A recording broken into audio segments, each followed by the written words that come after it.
Buen día, viceministra. Le saludamos a Antonio Valencia y Rubén Atawich. ¿Cómo está? Buen día, Antonio. Buen día, Rubén. Muchísimas gracias por el espacio y bueno, un saludo cordial a todos los que nos siguen a través de la radio y las redes. Viceministra, ¿qué diferencia tiene este anteproyecto de ley con la ley anticorrupción Marcelo Quiroga Santa Cruz? Bueno, primero que son proyectos complementarios, eso es importante aclararlo. No son proyectos distintos ni que se contraponen en propósitos y en objetivos. La ley Marcelo Quiroga Santa Cruz establece un marco para definir y tipificar delitos propios de corrupción, para establecer procedimientos sancionatorios, para establecer mecanismos de control y mecanismos de investigación ante denuncias de posibles hechos de corrupción.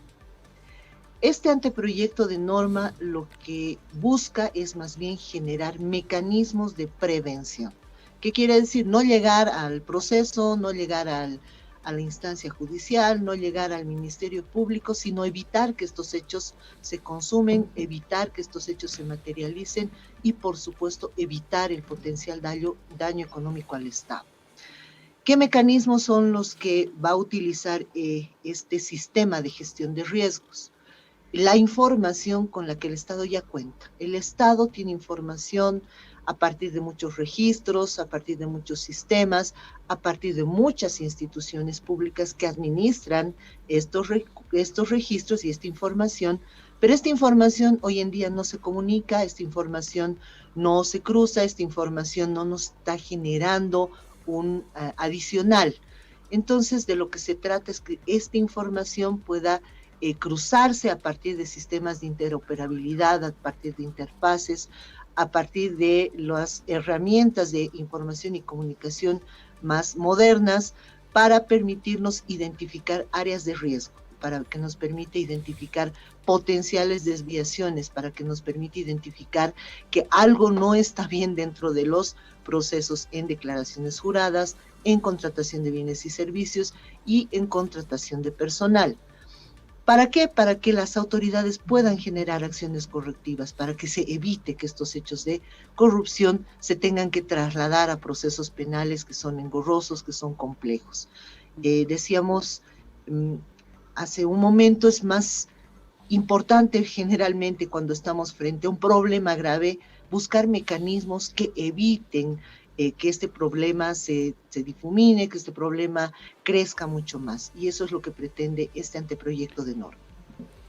Viceministra, ¿cómo está? Antonio le saluda, un gusto conversar con usted. Antonio, un gusto. Ahora, sin duda la información que maneja, que debe manejar el Estado, debe ser gran cantidad de información. No solo por las declaraciones juradas de tanta persona que trabaja con el Estado, sino también por la cantidad de contratos que se manejan en distintos niveles, ¿no?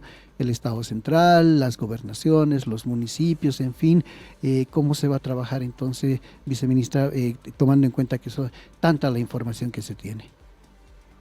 Justamente esa es la riqueza de las herramientas informáticas, de las herramientas de tecnología de información y comunicación modernas. Usted seguramente se debe acordar de una herramienta que se denomina Big Data y que hace una verificación de información a partir de determinados indicadores de información muy compleja y que permite a diferentes instituciones contar con ciertos elementos de alerta, con ciertos filtros de información que nos permite llegar donde queremos llegar. Es una herramienta, por ejemplo, muy eficiente que permite verificar de forma muy amplia un número indeterminado de registros, y esto es lo que se pretende utilizar para beneficio del Estado. Ahora, viceministra, la corrupción está pues siempre ligada al manejo de recursos, ¿no es cierto? A la entrega de coimas, a pasar por abajo sobres con dinero, en fin, todas esas cosas que ya la historia de hace largos años en el país nos ha ido mostrando. Para eso el presidente lo explicó ayer, dijo, las empresas les vamos a pedir que abran una cuenta Obviamente esto no es obligatorio, pero ¿qué nos permitiría esto y qué alcance podría tener? Porque a veces las empresas también pues tienen sus propias normas y sus formas de trabajo. Bueno, justamente acá está la voluntariedad de las empresas privadas que se sumen a este proceso de lucha contra la corrupción, que sean aliados estratégicos, que puedan transparentar la información, que puedan demostrar que el uso de los recursos es adecuado y se está utilizando en la prestación del servicio o en la ejecución de la obra y no en otro tipo de situaciones, no en otro tipo de gastos que no tienen que ver con este proceso y que probablemente están ligados a estos hechos de corrupción. Sin duda hay empresas que son muy transparentes, que seguramente se van a aperturar a darnos la información. También dentro de estas empresas, como en todas las situaciones y como todo en la vida, no serán pues tan transparentes, pero seguramente también la opinión pública les va a obligar a que transparenten esta información y de esta manera evitar que los recursos, que en última instancia son de todos los bolivianos, pues sean desviados a otros fines. Ahora, por favor, explíquenos cuál es la propuesta específica en relación a la apertura del secreto bancario. Bueno, en cada proceso de contratación, la empresa contratada va a asignar una cuenta bancaria. En esa cuenta bancaria, esta empresa va a tener la oportunidad de poder hacer renuncia a su secreto bancario para que todos sus gastos de ejecución estén registrados a partir de esa cuenta. Usted recordará que para cualquier proceso de contratación pública, pues el Estado le paga a través de una cuenta bancaria, no le paga en efectivo, le paga por transferencia. Una vez realizada la transferencia de esa cuenta, pues salen los gastos asociados al proceso de contratación o de ejecución. Entonces, esa es la cuenta que uno va a poder verificar, revisar, hacer seguimiento, y en ese seguimiento vamos a poder, de alguna manera, evitar que estos recursos se destinen a otros fines no lícitos, pero sobre todo identificar posibles o potenciales desviaciones. Ahora, viceministra, ¿cuál es el equilibrio? Porque se le pide esto a la empresa, pero el funcionario público, ¿qué? ¿O tiene que ver esto con la declaración jurada, que se va a aumentar? También tengo entendido la pena cuando uno miente en su declaración jurada. Bueno, hay varios elementos. Primero, la renuncia al secreto bancario se incentiva a través de la publicación de listas de integridad.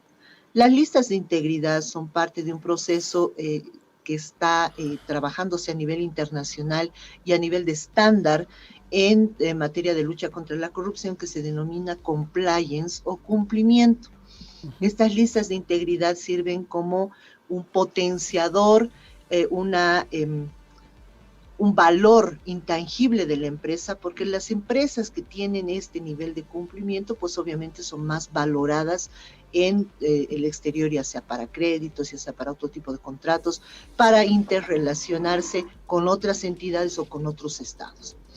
Por otra parte, también esta renuncia al secreto bancario le permite a la empresa generar un atenuante ante posible responsabilidad penal de persona jurídica. Frente al funcionario, tenemos otros mecanismos de control, no solamente la verificación de declaraciones juradas a nivel masivo, lo que quiere decir que se va a cruzar información que ya está determinada a nivel de indicador en la propia declaración jurada. El registro de bienes inmuebles, el registro de vehículos automotores, alguna otra información adicional que podrá permitirnos identificar cuál es el nivel patrimonial de los servidores públicos y nos va a permitir generar alertas. Asimismo, los procesos de contratación de servidores públicos, lo que se busca es que se cumpla con las especificaciones para cumplir los cargos y que, por ejemplo, no se contraten personas que no tienen el título profesional que les habilita a ejercer un cargo público, o que también se eviten situaciones de incompatibilidad que están prohibidas expresamente por la Constitución Política del Estado.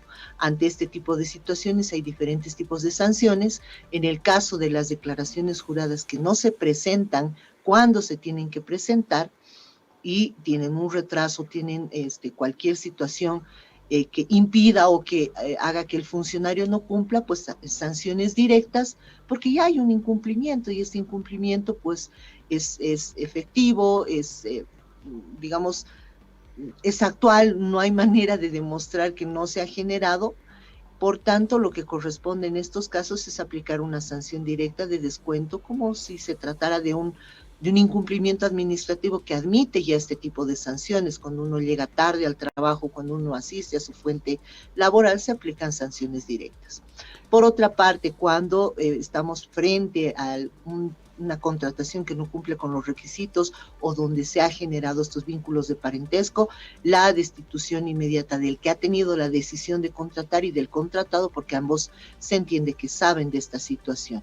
Y finalmente, en caso de que se haya presentado una declaración jurada falsa, que ya en este momento por la ley Marcelo Quiroga Santa Cruz es delito, pues la sanción se va a agravar y va a ser de 3 a 8 años. Viceministra, ahora suele haber en estos casos de corrupción en la contratación de proyectos, de obras, el origen suele estar en la adjudicación, en la convocatoria a empresas para que se hagan cargo de esa obra. Hemos visto muchos casos en que es ahí ese lugar donde se comienza a generar los contactos para entregar a una empresa o a otra, es ahí donde comienzan a correr las famosas coimas. ¿Qué dice esta propuesta, esta última propuesta sobre este punto? ¿Hace referencia? Por supuesto, bueno, hay diferentes situaciones que se pueden derivar de la verificación de la información, pero para evitar este tipo de situaciones también se va a incluir una cláusula anticorrupción en todos los contratos suscritos por las entidades públicas. Estas cláusulas anticorrupción, que también ya son estándares internacionales en materia de lucha contra la corrupción, establecen la obligatoriedad de la entidad contratante y de la entidad contratada para evitar este tipo de situaciones anómalas, para identificarlas oportunamente, para generar acciones correctivas y, en última instancia, para denunciar este tipo de situaciones a las instancias correspondientes y, además, para tomar acciones concretas de forma inmediata. Viceministra, ahora ya volviendo un poco a lo del secreto bancario y todo eso, ¿se ha hecho alguna consulta tal vez con las empresas que participan, algunos representantes, en fin, de la posibilidad de que ellos puedan fácilmente, digamos, adecuarse a esta norma o apoyar esta norma? No se ha generado un proceso de consulta abierta. Hemos tenido varias reuniones informales con el sector privado. Ellos nos han manifestado la preocupación en cuanto a la responsabilidad penal de personas jurídicas, de que no exista, por ejemplo, un mecanismo de atenuante. Se está creando ese mecanismo de atenuante. Toda vez que la renuncia al secreto bancario es una potestad voluntaria del contratado, pues obviamente nosotros pensamos que las empresas transparentes, las empresas cumplientes se van a sumar a este desafío, porque es un desafío, es parte del proceso. A nivel mundial, ya la línea, la corriente es que se vayan eliminando todas las normativas que protegen el secreto bancario de todos los ciudadanos, no solamente por un tema de lucha contra la corrupción, sino por un tema de política antilavado que están estableciendo la mayor parte de los estados. Entonces estamos en línea también con todas las nuevas prácticas y estándares internacionales. ¿Se ha establecido, viceministra, hasta cuándo más o menos podría estar lista esta norma? Tenemos ya un presupuesto de inversión pública que está en plena ejecución y seguramente para este año podrá ya lo que queda del año aplicar esta norma en la inversión pública en los 3 estamentos del Estado. Bueno, primero estamos en una fase inicial, se ha remitido el anteproyecto a la Asamblea Legislativa. En este momento el desafío está en ese órgano importante del Estado para poder ya empezar la discusión, la explicación, para que nosotros podamos informar a todos los miembros, tanto diputados y senadores, de cuál es el contenido de este proyecto. Pero paralelamente el viceministerio ya está trabajando en el diseño del sistema, ¿no? ¿Qué debería contener? ¿Cuáles son los indicadores apropiados para cada uno de los módulos? ¿Cómo va a operar este sistema?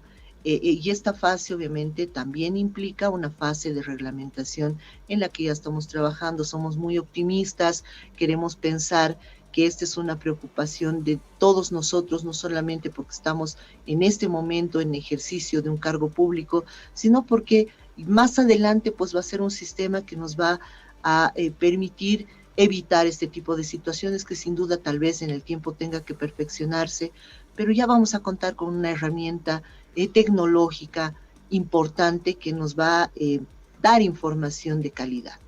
Viceministra, aparentemente este anteproyecto es consecuencia del caso de corrupción en el que supuestamente está implicado el exministro Santos. ¿Qué consideración tiene respecto de esto? Bueno, en realidad no es así. Quienes me conocen, y son muchas personas, ya saben que desde el primer día que yo he asumido este cargo, un gran desafío que yo me había planteado a nivel personal y que le había planteado a mi equipo a nivel institucional, era poder generar un sistema de verificación de declaraciones juradas en línea. Ese fue el primer desafío que me planteé. Hemos estado trabajando a diferentes niveles para que se pueda cumplir este objetivo. El año pasado, producto de la necesidad de generar acciones previas a la evaluación que teníamos en Gafilat, también se identificó la necesidad de contar con un sistema de gestión de riesgos. También lo habíamos estado trabajando a diferentes niveles, nos hemos reunido con diferentes entidades, hemos tenido pues varios procesos de poder socializar esto a nivel de entidades públicas. Se ha trabajado con la Contraloría, con el Ministerio de Economía, con muchas entidades realmente. Hemos visto que esto es posible, pero siempre se ha establecido como limitación la parte normativa. No podemos decir que esto es una respuesta a ese hecho de corrupción. La respuesta en este momento la tiene que dar el órgano judicial y el Ministerio Público, ya generando mejores mecanismos de investigación, trazando, generando también todos los medios probatorios para finalmente llegar pues a una acusación en el cumplimiento de los plazos y procedimientos que son propios del Ministerio Público y del órgano judicial. Por nuestra parte, el trabajo pues no solamente es que estamos ante este proyecto de ley, estamos trabajando en muchos otros proyectos de gran importancia para la prevención y para la lucha contra la corrupción. Sin embargo, estos hechos ya están consumados, ¿no? Pudiendo haberse evitado en algún momento. Uno siempre piensa cuando alguna autoridad jura, lo hace con la convicción de servicio al país, pero mira, pues hemos encontrado no solamente ahora casos de corrupción, sino también en gobiernos anteriores, cuando las autoridades, algunos ministros se jactaban de ser transparentes en su gestión. Nadie pensaba de lo que hubiera ocurrido seguramente con el exministro Santos. Hablando del exministro Santos, ¿en qué anda el proceso, si nos permite cambiar de tema, viceministra? ¿Cuántas hay pérdidas para el Estado? ¿Cuántas personas han sido vinculadas? ¿En qué fase del proceso de investigación se encuentra el caso? Bueno, como es de conocimiento público, pues el fin de semana se ha llevado adelante la audiencia de medida cautelar del ex viceministro Carmelo Balda. La autoridad judicial ha definido un plazo de detención preventiva de 5 meses. Nosotros estamos abocados a llevar adelante el proceso de investigación, pero creo que es importante también establecer que estos hechos de corrupción no son propios ni privativos de este hecho en particular, es un hecho en particular. Lastimosamente la corrupción es un fenómeno global, es un fenómeno mundial y tiene tanta trascendencia y tiene tantos efectos distorsivos y negativos para las economías que Naciones Unidas el año 2003 ha expresado esta preocupación. Se ha suscrito un acuerdo, un convenio, donde ya define lineamientos para todos los estados, lo que quiere decir que esta problemática afecta a todos los estados de igual manera. Asimismo, pues usted bien señala, no es pues un problema de esta gestión, ni un problema de años anteriores, es un problema que ha trascendido pues desde hace mucho tiempo atrás, incluso por la falta de regulación. Hace un momento, antes de mi entrevista, ustedes hablaban de un tema particular de un expresidente, pues que en este momento se está dando a la tarea de hacer unos planteamientos fuera de lugar. Y dentro de la memoria histórica también nos tenemos que acordar que cuando ese señor salió del país, se llevó dinero del Banco Central de Bolivia. Entonces, son hechos de corrupción, son obviamente algunos icónicos o tal vez otros más mediatizados, pero creo que todos los hechos de corrupción tienen obviamente la misma trascendencia y tenemos que luchar contra esto de igual manera. Viceministra, ¿habrá algún registro que usted nos pueda decir o nos pueda ayudar porque mucho se cree que el Estado es el nicho, el nido de toda la corrupción, cuando, por ejemplo, con el Banco Fácil estamos viendo también en la empresa privada hay mucha corrupción. Hay algunos márgenes, porcentajes, por ejemplo, de dónde se genera más la corrupción. Ya hemos visto que nadie se salva, pero ¿dónde se genera más la corrupción? En Bolivia también, viceministra. Bueno, nosotros en este momento estamos abocados a sacar información estadística que es bastante reveladora en diferentes situaciones, ¿no? Creo que cuando hay un proceso de corrupción, sobre todo en temas de contratación pública, hay alguien que recibe, pero hay alguien que paga también. Ujú. Ninguno es menos responsable, ninguno es menos o más culpable del hecho. Ambos son responsables y culpables de un hecho de corrupción. Estamos hablando de que la corrupción no solamente está dándose en el ámbito público, sino también en el ámbito privado. Hay innumerables empresas que se han visto vinculadas a hechos de corrupción. Ustedes recordarán el caso Lavallato, por ejemplo, de la empresa Odebrecht, que ha sido un escándalo a nivel internacional que ha afectado a muchísimos países, donde se ha visto involucrada la gestión de una empresa privada que ya tenía como parte de su estructura financiera el pago de coimas.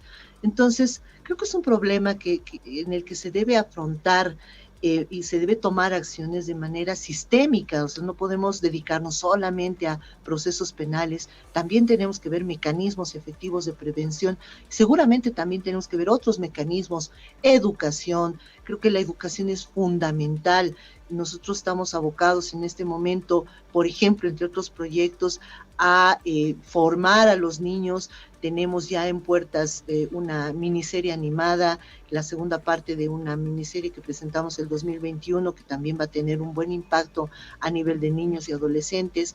Tenemos ya el compromiso de incluir en la currícula estudiantil temas de transparencia, pero también hacer dinámicas, hacer trabajo que le quede al alumno, que le quede al niño, que le quede al adolescente y que lo pueda discutir en casa. Es decir, hay mucho trabajo por hacer y en este proceso tenemos que involucrarnos absolutamente todos los ciudadanos. No es un problema solamente nuestro, es un problema de todos nosotros y las acciones tienen que ser conjuntas.